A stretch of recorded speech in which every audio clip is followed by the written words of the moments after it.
A surgically enhanced face, so what? I've always openly admitted it, I got it done. I had it done and that's it. There's no need to hide the truth about my face from anyone. I spent over $1 million, so of course everyone should know. Otherwise, wouldn't my money have been wasted? Someone commented, "You look young and beautiful just because of plastic surgery, what's there to brag about?" Let me tell you, precisely because this came from my own hard work, it's even more worth showing off. I work hard every day to make money and invest in myself. Watching myself look younger and younger gives me an amazing sense of accomplishment. I achieved on my own a life where I have money, good looks, and no husband. I feel like this is the most relaxed and happiest phase of my 38 years of life. It was as if he touched me and said my skin was as hard as a rock. Because of this, we ended our 3-year relationship. He complimented my skin but also mentioned that my body was a type and that he would like me to be a bit larger, maybe a B, meaning a size 1 or a little more. He compared my body to 2 stacked plates. He talked about the hardness of my body, but there is no standard for that. There is no specific value that is considered normal.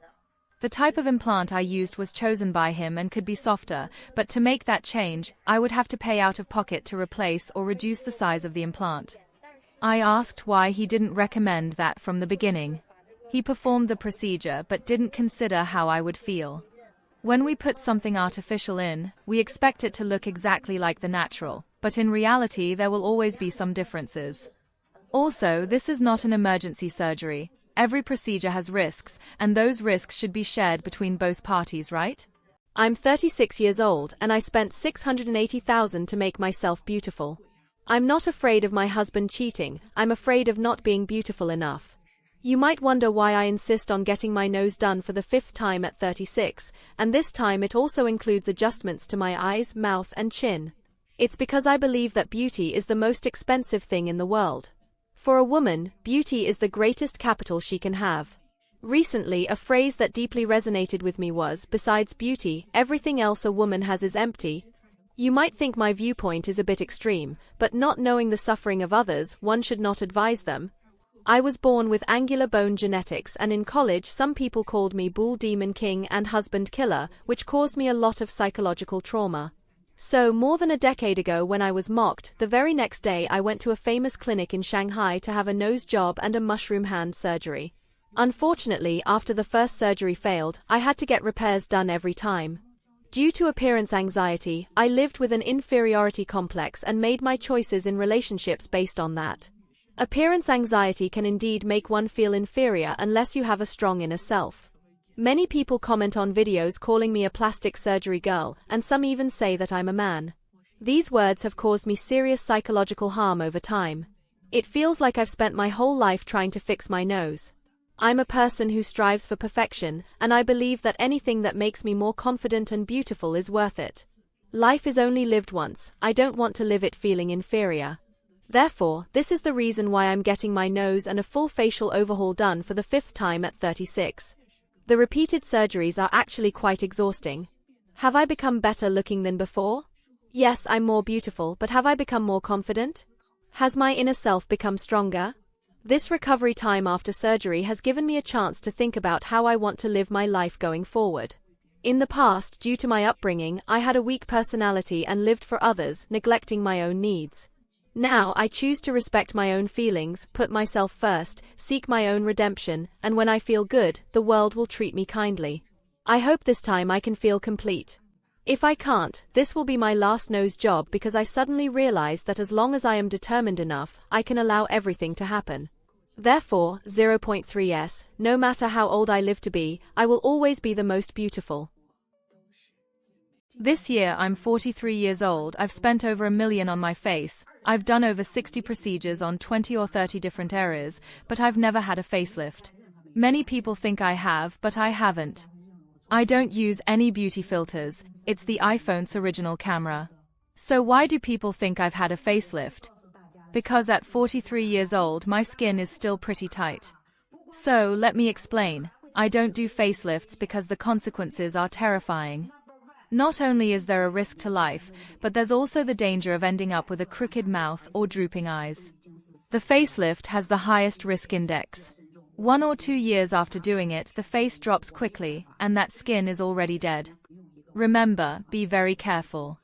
2 years ago, I was advised against it by a doctor in a white coat. I had no other choice. In these last 2 years, I've been using a physical method to keep my skin from sagging so quickly. I've had fat injections 5 times.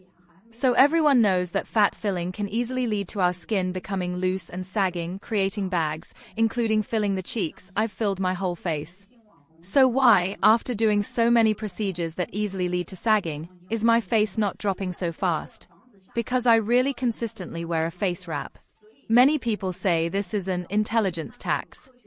But even celebrities and influencers like Yiming Ling and Zhong Sinyu wear it. If you say it's an intelligence tax, then why do you wear a bra?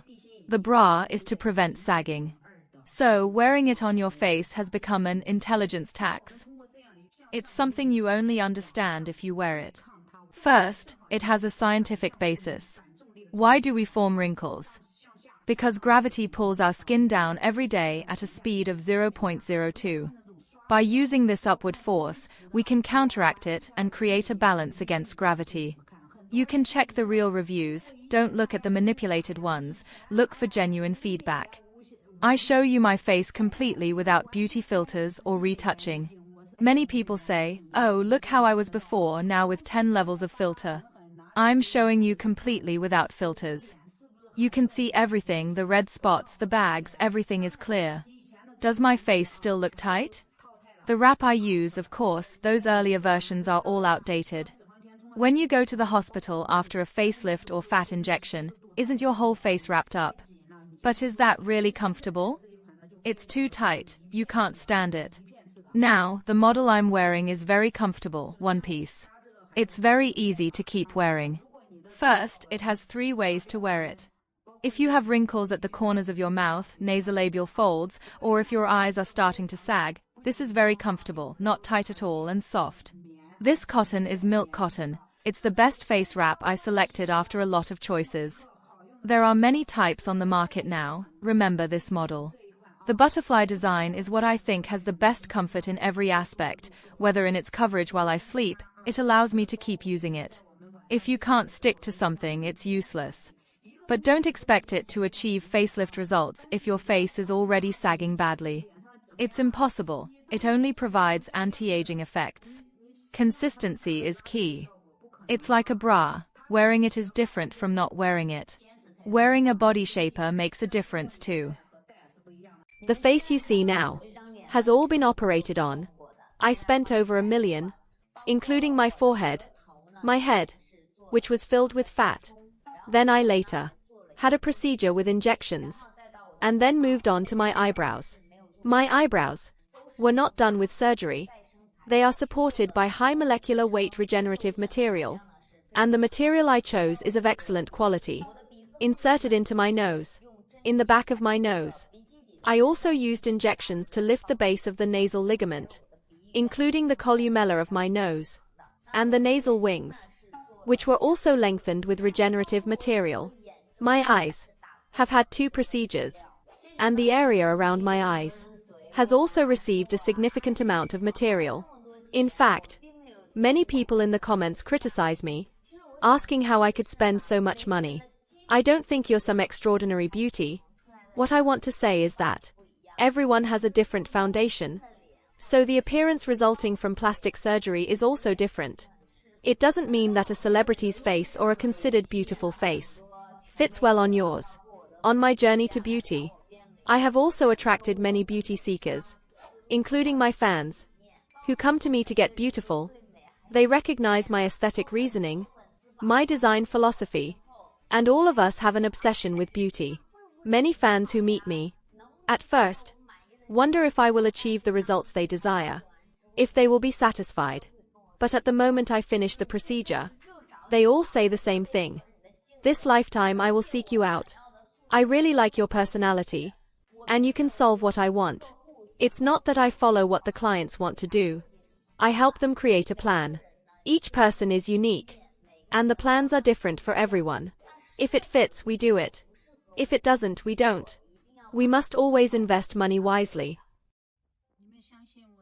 Do you believe I've spent over $1 million on this face? Surely no one believes that, right? Well, since 2009. It was in 2009 that I first had my nose done at a hospital in Shanghai. An implant. Pure implant. And then in 2013. In 2013 I had fat grafting done in Korea. Full face fat grafting. I had it done twice. Then in 2014, I had it filled again. So that means I had it done twice. In total, I spent around, just the surgical costs should be nearly 200,000. Then in 2015. In 2016. My skin. I was always doing various laser treatments. Peeling. That kind of exfoliation. Anyway, I used various treatments for removing spots. I did at least 3 years of laser treatments on my face. At least 3 times a year. Sometimes. I would post old photos. I show them to you. And now I mainly want to talk about where my more than $1 million has gone over the past 10 years. What comes next is the double eyelid surgery I did. I originally had double eyelids. I always had double eyelids. When I went to Korea, they did fat grafting in my eye sockets. But I had too much fat. I had too much fat. So I went again. The second time I had fat grafting. When I went again, they did double eyelid surgery on me again. Because I had too much fat. My eye looked like a puffy eye. So I did double eyelid surgery again. Then in 2016, I had my double eyelids redone. I did it in my own country. Of course, when they did it. Because there was too much fat on top. They took it out. But when they took it out, they didn't do it evenly. Which caused this result. This fat is very hard to remove. He said the fat had already clotted. So it was very difficult. Which is why it looks like this now. I've had this eye done 3 times. And then, the eye bags. The eye bags were cut last year. I had an external excision surgery for the eye bags. And the fat grafting, besides in Korea, I had it done twice in my own country. It's not just 2 times. I went to Beijing once. And I went to Zhengzhou once too. Then, the tear trough. I filled it with hyaluronic acid. There are some lumps inside. Look. This hyaluronic acid was also used a lot for the tear trough. Including the base of the notes. Both sides. The chin. Look. Everything is filled with hyaluronic acid. Including that I've also had the water glass treatment done. And this area, after the water glass treatment, caused these lumps. The uneven absorption. And my lips. The philtrum was shortened last year. I shortened my philtrum. I also did the M-lips. I had the M-lips done. Including the upward corners of the mouth. Now there are still threads inside my mouth. I posted a video about that on Douyin. Inside there are those threads. Which had inflammation before. It got so swollen inside. It caused polyps. And what else? Basically, over these 10 years, I've gone through all this. And currently, I still want to have my nose done. My nose and, the hairline. I still want a facial lift. The skin really has no hope. I've gone through so many years of treatment. There's really no way. Saying all this. That is, after so many years. Some people might say I'm getting worse. But perhaps, everyone walking this path, this pursuit of beauty will have such experiences. It's not that I'm addicted, but rather that I'm stuck in this abyss. If you become attractive, you want more. You see other parts that aren't good looking. Then you want to fix others. If what you did doesn't look good, you keep fixing. It's just a vicious cycle, I think.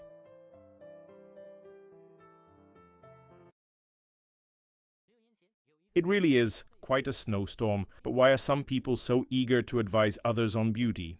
Whether online or in real life, there are always those types of people. Recently, when I went out for coffee, there was a girl next to me insisting that her friend should get a nose job to look prettier, and she was also suggesting hyaluronic acid injections for her face, and blah blah blah. But the girl is already pretty. Why does she need to do that? If you're so eager, why don't you do it yourself? What is your mentality when trying to emotionally manipulate others and create insecurities about their appearance? Nowadays, it seems that people can advise others to undergo aesthetic procedures without spending their own money, and they still don't have to face the consequences. Is it really that easy? Is it? While scrolling through posts, I also noticed this trend. What struck me the most was seeing that one of the growing surgeries is the reconstruction and beautification of women's intimate areas. I won't delve too deeply into this topic, as YouTube might not appreciate it, but I wanted to mention it to give you an idea of the level we've reached. The pressure is so high for these women who feel left behind that they are doing everything to escape their inevitable fate. What do you think about that? It's as if they are waiting for a miracle that never happens. Many of the women shown in today's video don't have an appearance that I find appealing, and I would never form a family with a woman who seems unrealistic. Imagine meeting a beautiful woman, starting a relationship, and thinking, this woman will give me beautiful children. Then when you have a child together, that child ends up looking much below average in beauty. What would you think about that? It's quite funny. But now, I'd like to know your opinion on this dilemma. The reality of these women who seek aesthetic procedures to maintain their youthful appearance, often ending up looking even worse. If you liked the video, leave a like and subscribe to the channel. I'll see you in the next video.